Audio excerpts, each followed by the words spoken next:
এটা হচ্ছে এই জাতীয় কংগ্রেসের যে ন্যায় যাত্রা হয়েছিল বেশ কিছুদিন আগে, বর্তমান এসআইআর নিয়ে বিভিন্ন এই নরেন্দ্র মোদীর যে দুর্নীতি, তার প্রতিবাদে যে রাহুল গান্ধী সারা দেশ জুড়ে যে প্রতিবাদে ঝড় উঠেছে, সেই ঝড়েরই অঙ্গ হিসাবে আজকে অধীর চৌধুরীর অনুপ্রেরণায় আমরা ফরাক্কা ব্লক কংগ্রেস তরফ থেকে বহু লোক, মোটামুটি প্রায় 600 আপেল লোক তৃণমূল ছেড়ে কংগ্রেসে জয়েন করবে, এই বার্তা নিয়েই যাচ্ছি। এই লোকজনকে নিয়েই বহরমপুরের পথে রওনা দিয়েছি।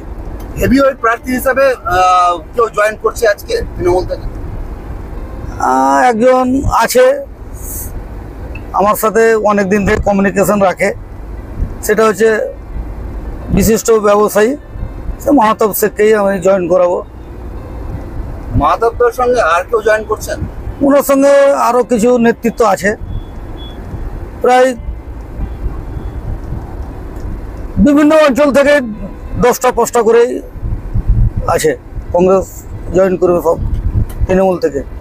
এই যে তৃণমূলের যে দুর্নীতি হয়েছে, এই দুর্নীতি থেকে মুক্তি পেতেই সব এই জাতীয় কংগ্রেসের যে রাহুল গান্ধীর ভাবধারা, যে জাতীয় কংগ্রেসের যে চিন্তাভাবনা, তারই প্রেরণায়, তারই চিন্তাধারায় অনুপ্রাণিত হয়ে এবং অধীর চৌধুরীর হাতকে শক্ত করার জন্য সবাই বহরমপুর আমরা পার্টির যে মুর্শিদাবাদ জেলা কংগ্রেস আছে, সেই কংগ্রেস ভবনের উদ্দেশ্যেই আমরা সবাই এগোচ্ছি।